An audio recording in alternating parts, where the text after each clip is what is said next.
大家好，我是 Tony。现在上午清晨6点半，我来到高雄市著名的澄清湖。这地方我好久没来了。上一次造访这个地方是我国中毕业旅行的时候，大概将近是50年前的事了。50年前，澄清湖风景区算是高雄最著名的景点吧。大概所有游览车来到高雄是必访的景点。澄清湖早期是一座灌溉陂塘，被称为大陂湖、大陂湖。现在澄清湖林旁也有一条马路叫做大陂路。不过我刚刚 Google 导航到这里的时候 ，Google 的语音是把它念成大陂路，所以可见在台湾很多人把陂念成陂。Google 地图也有此误。早期的澄清湖风景区入园是要收费的，现在当然已经不用收费了。在大门口那边还有售票亭的遗迹。澄清湖是水源地，所以过去是由台湾省自来水公司负责管理。不过从2025年开始，现在是由高雄市政府负责管理经营。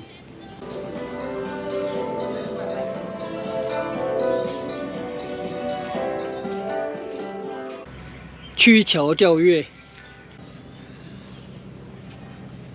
这是澄清湖8景之一的九曲桥。50年前，这一处景点经常出现在台湾的风景月历上。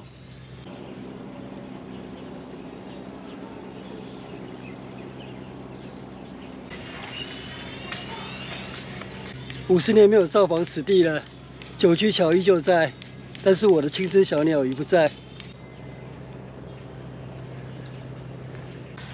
过了九曲桥，我继续沿着环湖步道走往丰原阁。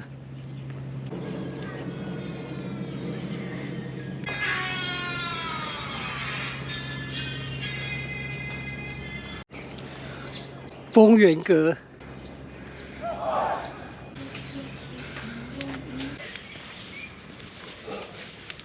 这里是慈晖楼，没有开放。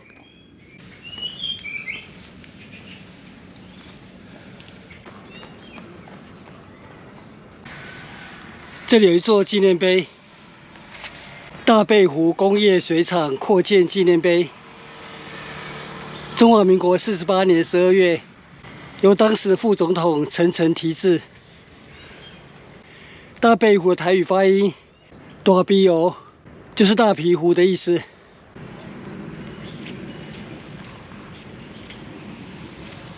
柳岸关联，这是澄清湖8景之一。柳莲皆不在。臣子飞翔之象。这是澄清湖、田泽湖姐妹湖缔结纪念，日本国秋田县田泽湖镇。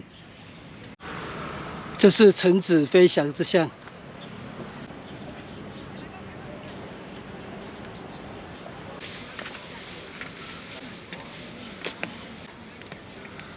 清晨的澄清湖游客非常多，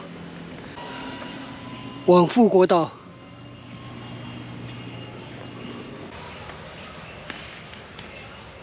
我抵达双连亭，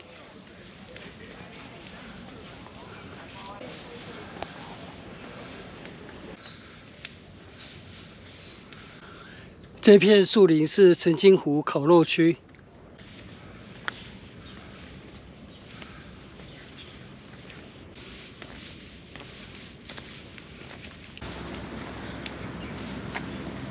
这里有一座吊桥，通往湖中的富国岛。富国岛是越南的一座岛屿，近年来在台湾很有名，是以旅游出名，而不是以历史闻名。那澄清湖的富国岛是在民国44年11月的时候命名的。这座岛非常的小，只有100平方公尺。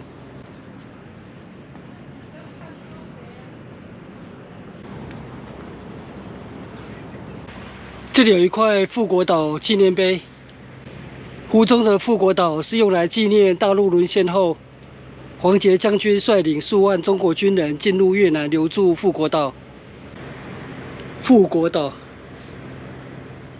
，1949年国共内战，国民政府失败之后，当时黄杰将军率领3万多人的部队进入越南，后来就被留置在富国岛。这支部队就被称为富台部队，富就是指富国岛，台是指台湾。后来部队撤退到台湾之后，大部分被编入中华民国海军陆战队。那军眷的话，就在台湾各地成立富台新村。在我家附近的虎林街，就有一处富台新村。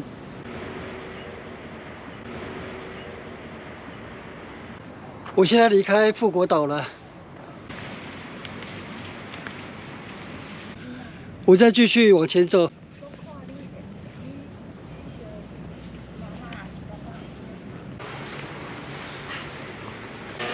我要从这里离开环湖步道了。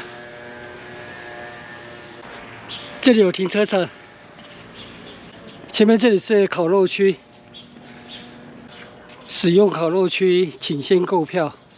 这里有澄清湖导览图，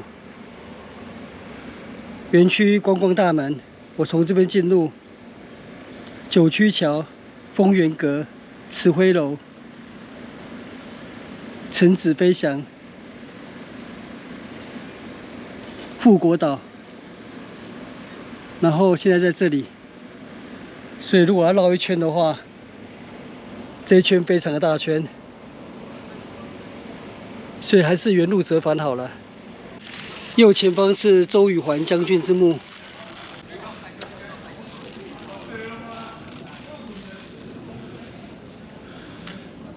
我从烤肉区这边走回环湖步道。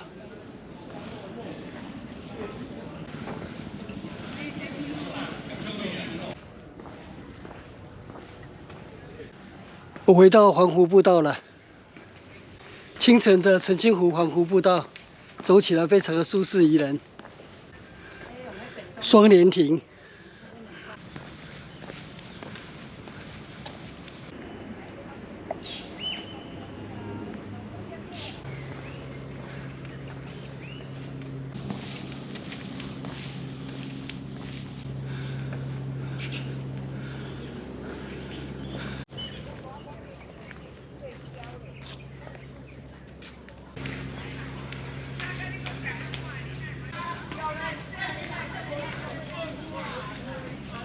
我回到九曲桥了。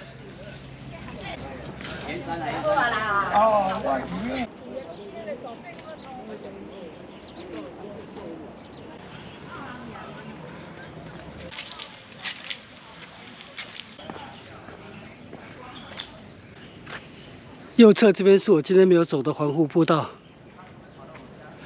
如果要走一圈的话，真的蛮大圈的。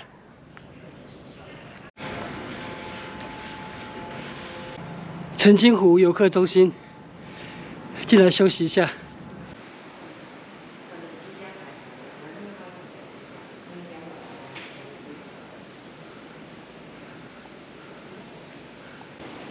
双莲亭、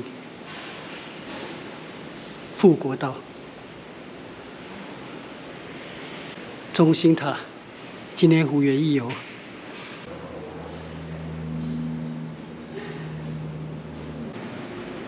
在这里回顾一下今天走过的路。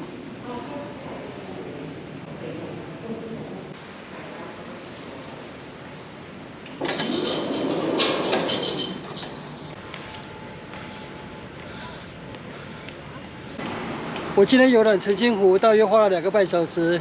上午6点多，在这边热闹的早觉会，现在都已经散去了。所以要游览澄清湖，还是要趁一大清早。这样子在这边散步才会比较轻松逍遥。那我今天的澄清湖之旅就到这边结束，谢谢收看，我们下次见，拜拜。